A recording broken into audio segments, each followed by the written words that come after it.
देश में पिछले कुछ सालों से तेजी से खनन के जरिए पहाड़ों को खत्म करने का सिलसिला तो चल ही रहा है। वहीं इसी बीच सुप्रीम कोर्ट की ओर से हाल ही में आए फैसले ने इस मामले को सोशल मीडिया पर आग की तरह फैला दिया है।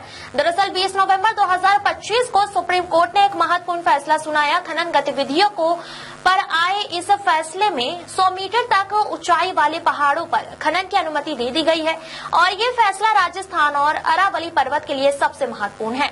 ऐसा माना जा रहा है कि इस फैसले के लागू होते ही प्रदेश में रेगिस्तान का क्षेत्र बढ़ जाएगा।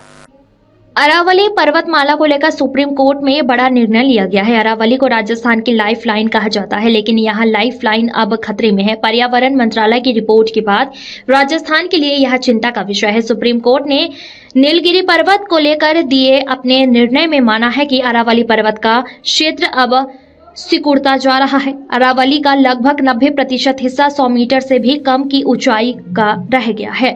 ऐसी स्थिति में 100 मीटर से नीचे के भूभाग को अब अरावली को पहाड़ी नहीं माना जाएगा। पर्वत मंत्रालय की ओर से अरावली पर्वतमाला को लेकर एक रिपोर्ट सुप्रीम कोर्ट में पेश की गई थी। इसके बाद अब सुप्रीम कोर्ट ने भी माना है कि अरावली पहाड़ियां अब सिर्फ भूभाग बन गई हैं। अरावली का लगभग 90% हिस्सा 100 मीटर से भी कम हो गया है। ऐसी स्थिति में इन्हें हिस्सों में खनन के रास्ते खुल सकते हैं।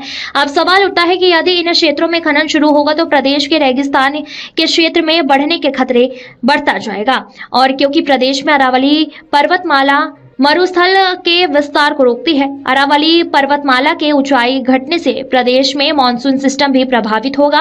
प्रदेश में मानसून के जरिए होने वाली बारिश काफी कम हो जाएगी। ऐसी स्थिति में प्रदेश में रेगिस्तान का भूभाग बढ़ने की ज्यादा संभावना बन जाएगी। अरावली पर्वतमाला राजस्थान की लाइफ लाइन और पहचान है। अरावली पर्वतमाला के बारे में बताया जाता है कि यह विश्व की सबसे पुरानी वलित पर्वतमाला है और इसका 80% हिस्सा राजस्थान से गुजरता है। अरावली पर्वतमाला की कुल लंबाई 692 मीटर है और जबकि राजस्थान में इसका हिस्सा 550 किलोमीटर है। इसमें अरावली पर्वतमाला की सबसे ऊंची चोटी राजस्थान के पर्यटन स्थल माउंट आबू की गुरु शिखर में है और यहाँ इसकी ऊंचाई 1727 मीटर है। अरावली पर्वतमाला 3 राज्यों से होकर गुजरती है।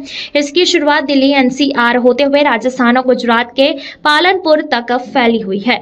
राजस्थान में सबसे ज्यादा अधिकांश नदियां अरावली पर्वतमाला से ही निकलती है और ऐसी स्थिति में अरावली पर्वतमाला राजस्थान की लाइफ लाइन कहा जाए तो इसमें